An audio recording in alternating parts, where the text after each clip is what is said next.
किसे कहेंगे, इक्वेशन किसे कहेंगे, दो वेरिएबल में जो इक्वेशन होती है वो क्या होती है, और पेयर ऑफ लीनियर इक्वेशन किसे कहते हैं, उनके कोएफिशिएंट क्या होते हैं। ठीक है, अब हम डिपेंडेंट्स को आप कंसिस्टेंट भी कह सकते हो, ध्यान रखना कंसिस्टेंट या डिपेंडेंट दोनों चीजें एक ही हैं। इसी तरीके से अगर इसका सेकंड पॉइंट अगर हम देखें तो पैरेलल लाइंस के बीच में, हेलो स्टूडेंट्स कैसे हैं आप सभी, आई होप आप सभी बढ़िया होंगे। आज देखो हम जो स्टार्ट करने जा रहे हैं chapter 3 pair of linear equation in two variables की बात करेंगे।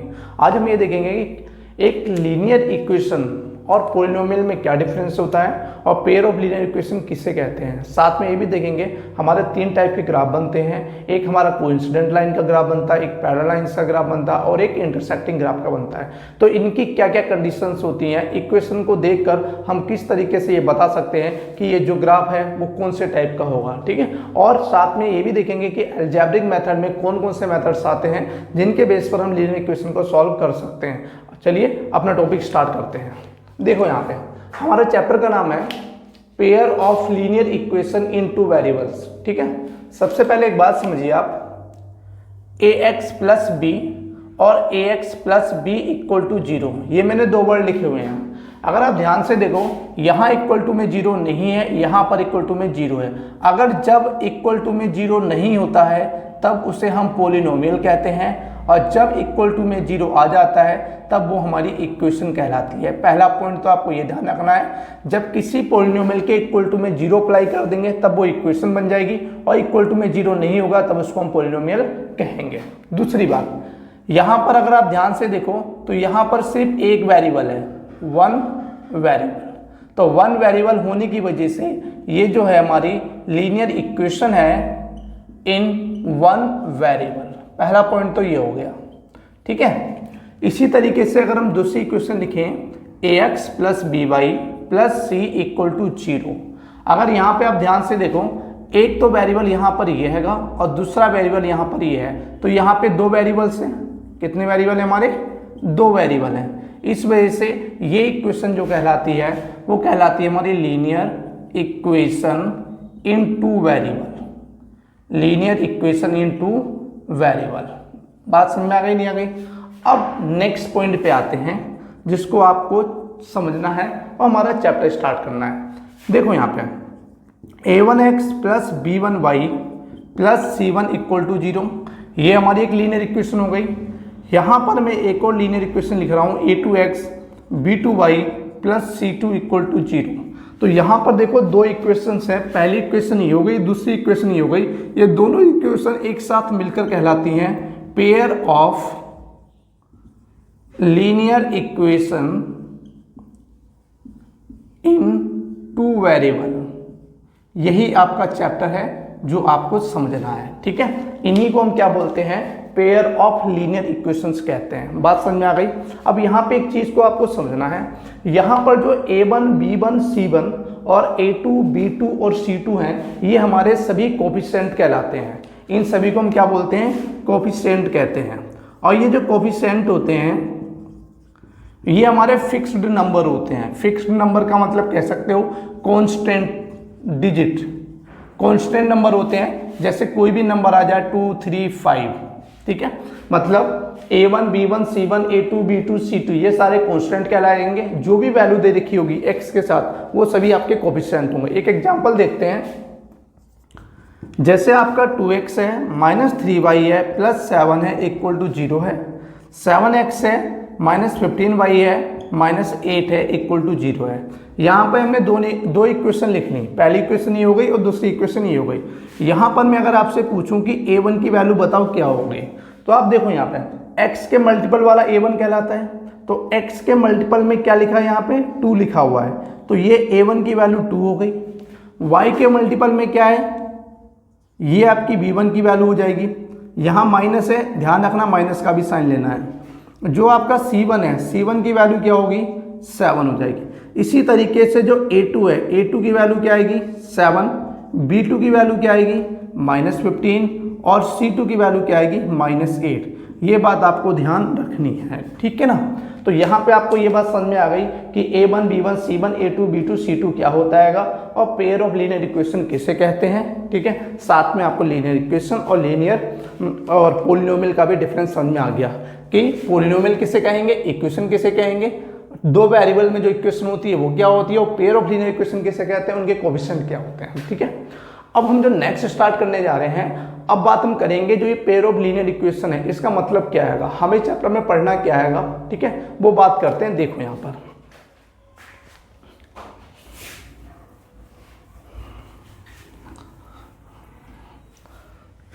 देखिए ध्यान से, A1x और B1y plus C1 equal to 0, A2x plus B2y plus C2 equal to 0। ये हमारी दो इक्वेशन है, दोनों हमारी इक्वेशन है पेयर ऑफ लीनियर इक्वेशन, है ना। अब देखो यहाँ पे करना क्या है, इस चैप्टर के अंदर आपको इन दोनों इक्वेशन को सॉल्व करके आपको फाइंड करना है value of x and y। मतलब सीधी सी बात कही जाए, हमें इस चैप्टर में x और y की वैल्यू फाइंड करनी है। तो x और y की जो हम वैल्यू फाइंड करते हैं, इस वैल्यू फाइंड करने के हमारे दो मेथड होते हैं। एक मेथड जो है, एक मेथड तो है हमारा ग्राफिकल मेथड। कौन सा मेथड है, ग्राफिकल मेथड। एक मेथड हो गया ग्राफिकल मेथड, और दूसरा जो मेथड है वो है अलजेब्रिक मेथड। अलजेब्रिक मेथड, ये दो मेथड है हमारे, एक तो अलजेब्रिक मेथड है और दूसरा क्या हमारा ग्राफिकल मेथड है। बात समझ में आती है। जो अलजेब्रिक मेथड है ये मैथमेटिकल मेथड है। इसका मतलब हम यहाँ पे इक्वेशन को सॉल्व करेंगे और सॉल्व करके x और y की वैल्यू फाइंड करेंगे। यहाँ पर जो ग्राफिकल मेथड है, ग्राफिकल मेथड के अंदर हम क्या करेंगे, जो इक्वेशन गिवन है उन इक्वेशंस का हम ग्राफ बनाएंगे और ग्राफ के बेस पे बात करेंगे कि इसकी x की वैल्यू क्या होगी और y की वैल्यू क्या होगी। तो सबसे पहले अलजेब्रिक मेथड जो है, इस अलजेब्रिक मेथड में हमारे तीन मेथड आते हैं। सबसे पहला जो मेथड आता है वो आता है सब्स्टिट्यूशन मेथड। सब्स्टिट्यूशन मेथड पहला मेथड ये आता है। दूसरा मेथड जो आता है हमारा वो आता है एलिमिनेशन मेथड।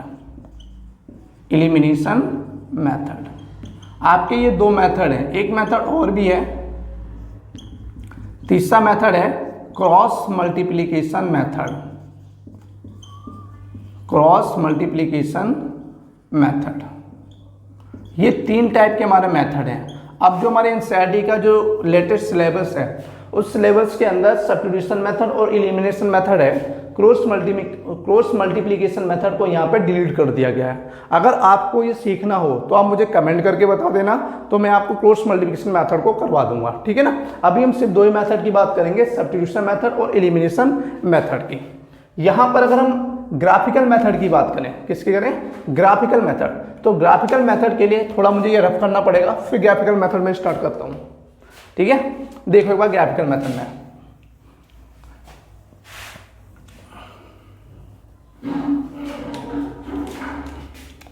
दूसरा मेथड है हमारा ग्राफिकल मेथड। तो ये तो बात आपको समझ में आ गई है कि ग्राफिकल मेथड के अंदर हमें करना क्या आएगा, ग्राफ बनाना है।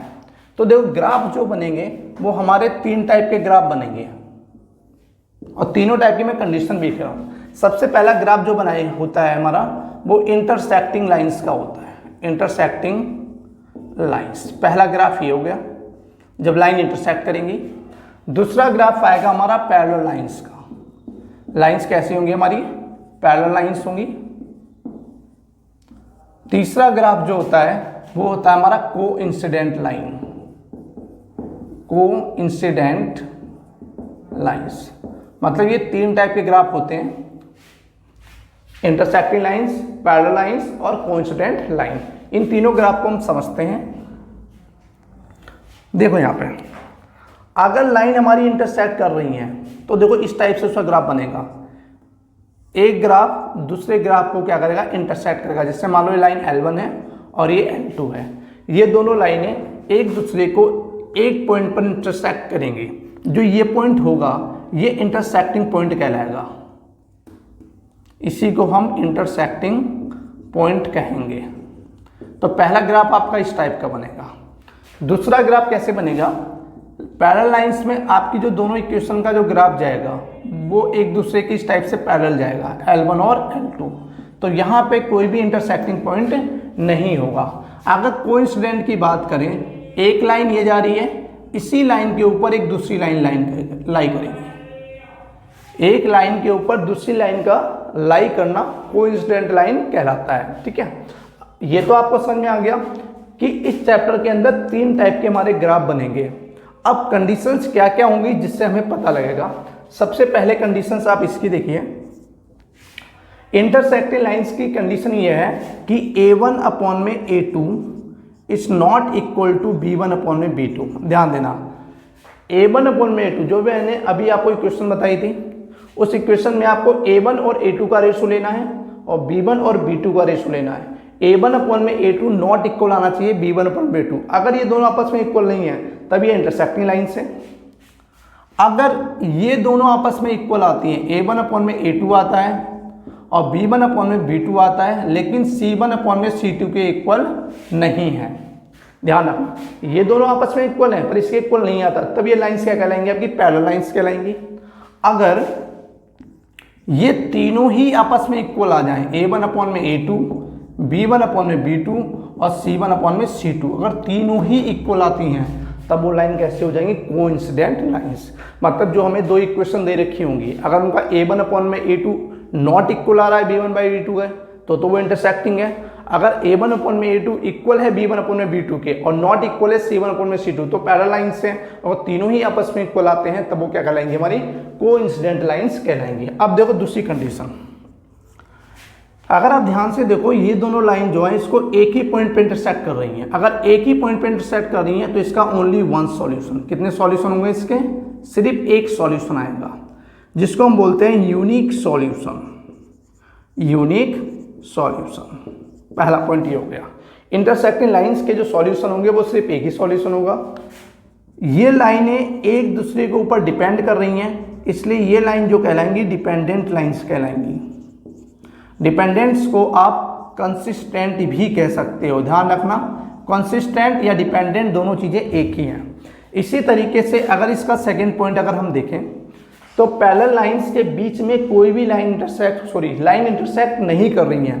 जब लाइन इंटरसेक्ट नहीं करेंगे तो उसका कोई भी सॉल्यूशन नहीं आएगा, तो ये होगा नो सॉल्यूशन, इसके कोई भी सॉल्यूशन नहीं होंगे। ठीक है, जब इन लाइनों का कोई सॉल्यूशन नहीं है, एक लाइन दूसरे लाइन पे डिपेंड नहीं कर रही है, तो ये इनडिपेंडेंट लाइन होंगी। कैसी होंगी, हमारी इंडिपेंडेंट।